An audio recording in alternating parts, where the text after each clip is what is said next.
আছো? আশা করি ভালো আছো। আজকে আবার চলে এসেছি একটা রেসিপি নিয়ে। স্কিপ না করে পরস্পর দেখতে থাকো।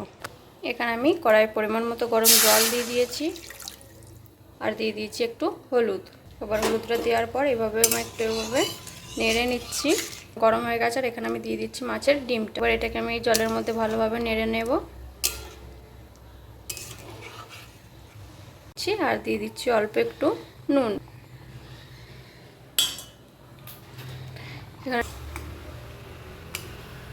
এখন কিন্তু এটা ভালোভাবে ফুটে গেছে। এবারে এটাকে আমি এখন তুলে নিচ্ছি।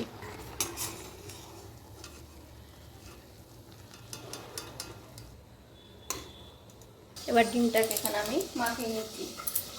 তার জন্য এখানে দিয়ে দিচ্ছি পেঁয়াজ কুচি আর দিয়ে দিচ্ছি ধনেপাতা কুচি আর দিয়ে দিচ্ছি কাঁচা লঙ্কা কুচি আর দিয়ে দিচ্ছি অল্প পরিমাণে একটু পোস্ত আর স্বাদ মতো একটু নুন,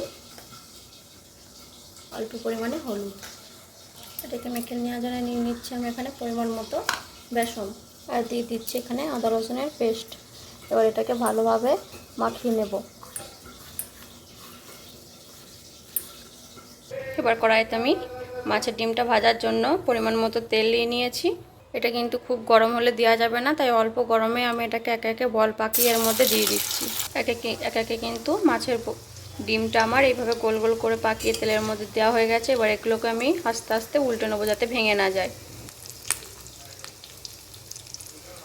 কিন্তু ডিমের বড়াগুলো এখানে সব আমার ভাজা হয়ে গেছে।